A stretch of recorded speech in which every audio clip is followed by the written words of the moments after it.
Ingat, bisnis ya, objektif utama dari bisnis itu satu, profit. Tidak ada satu usaha pun yang mau rugi.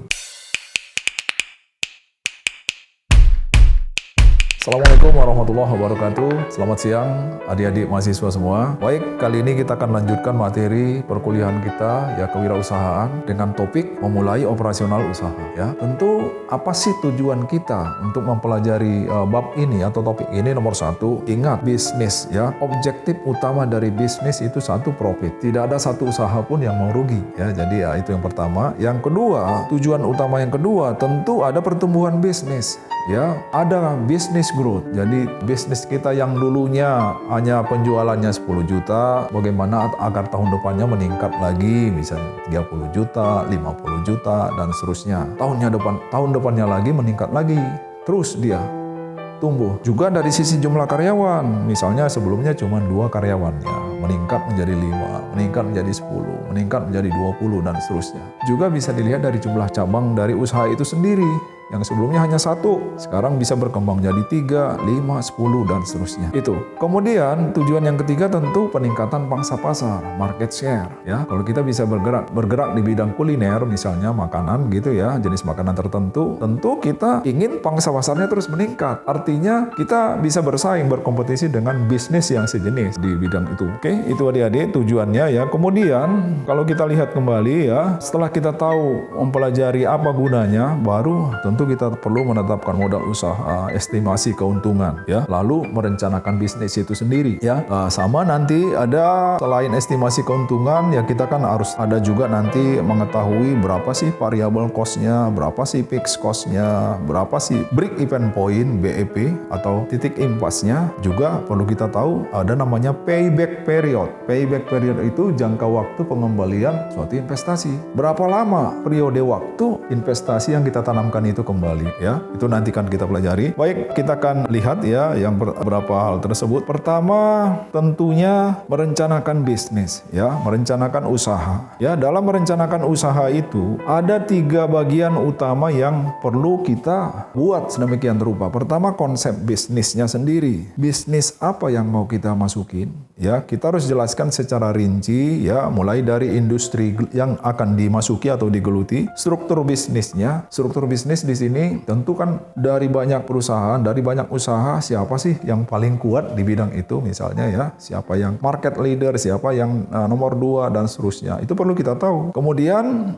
apa sih produk dan jasa yang akan kita tawarkan ya, lalu bagaimana cara menyukseskan bisnis tersebut ya, itu perlu kita buat sedemikian rupa ya. Lalu setelah itu marketnya, pasar, siapa pasar dari produk yang akan kita jual atau produk atau jasa yang kita jual ini ya. Kemudian kita harus tahu potensial konsumennya ya kan, untuk menghitung estimasi atau mengestimasi profit suatu bisnis, kita harus tahu nih konsumen potensial atau market potensialnya itu berapa banyak, lalu di mana, siapa, dan di mana mereka gitu ya. Lalu bagaimana, apa sih yang menyebabkan mereka mau membeli produk itu perlu kita tahu ya. Ini tentunya nanti kaitannya sama customer need atau kebutuhan si pelanggan itu sendiri ya adik-adik. Lalu juga tentu kita harus bisa bagaimana cara mempromosikan produk ini sehingga bisa ya bersaing dengan produk yang lain gitu ya. Itu yang kedua. Konsep bagian utama yang ketiga tentu rencana keuangan. Nah ini dia ya. Jadi kita harus tahu ya bagaimana estimasi break even point, misalnya titik impas ya. Kapan bisnis ini balik modal,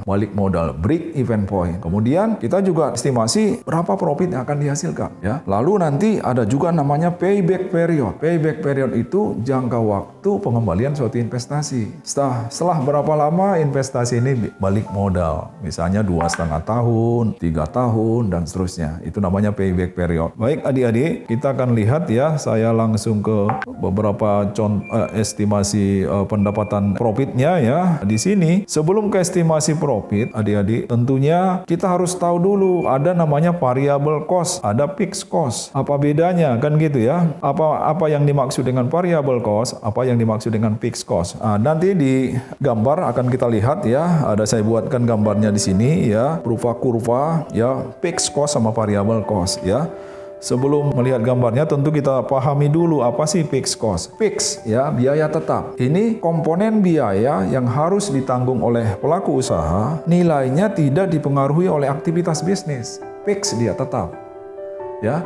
Jadi meskipun banyak aktivitas bisnis atau volume bisnis, biaya ini tetap dia.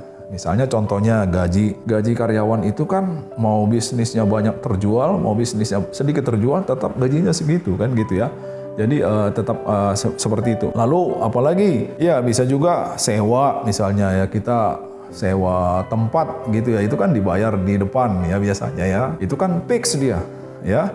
Kemudian biaya iklan juga termasuk. Biaya iklan ini memang ada yang termasuk biaya tetap atau fixed cost, ada yang termasuk biaya variabel. Kalau iklan yang termasuk biaya tetap, itu misalnya kita ada kerjasama dengan salah satu stasiun televisi ya, atau apa. Itu kan biasanya ini muncul 3 kali tayang per hari, biayanya sekian, tarifnya sekian. Itu fix dia ya. Itu termasuk fixed cost. Oke.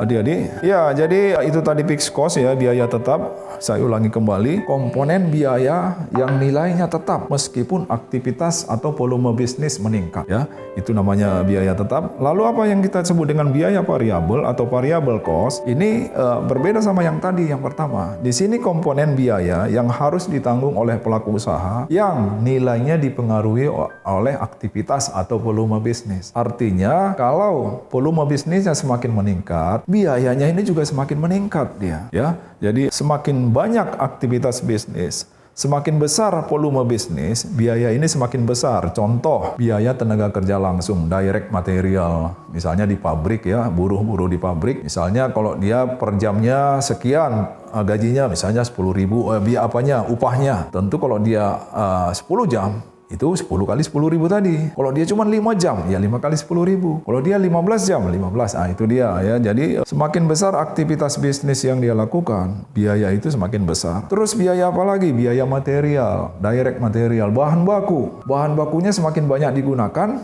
tentu biayanya semakin besar. Gitu ya. Jadi itu termasuk biaya listrik ya.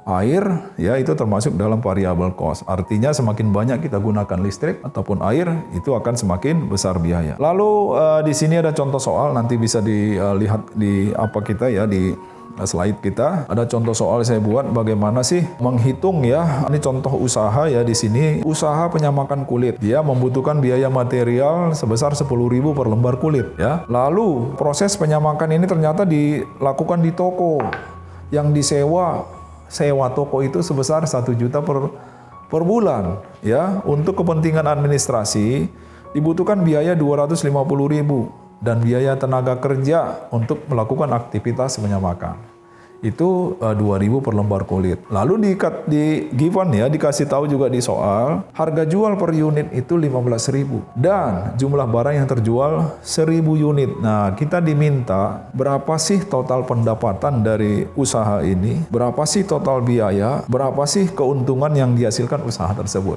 ya. Ini bisa kita hitung ya. Tentu ingat tadi di depan saya bilang tujuan utama bisnis nomor 1 profit. Nah, ini juga dari usaha ini kita akan bisa lihat ya, berapa pendapatan yang dia hasilkan, berapa biaya yang dikeluarkan, sama berapa profit yang akan didapat. Nah, di sini jawab nanti bisa dilihat di slide kita ya. Penjualan. Tadi kan di situ dikasih tahu harga barang per unit 15.000. Lalu jumlah barang yang terjual 1.000. Penjualan, sales, itu kan rumusnya P dikali Q ya, price dikali quantity. Price-nya tadi 15.000, quantity-nya atau jumlahnya 1.000, 15.000 dikali 1.000 berarti 15 juta. Itulah pendapatan yang kita dapatkan dari usaha tersebut.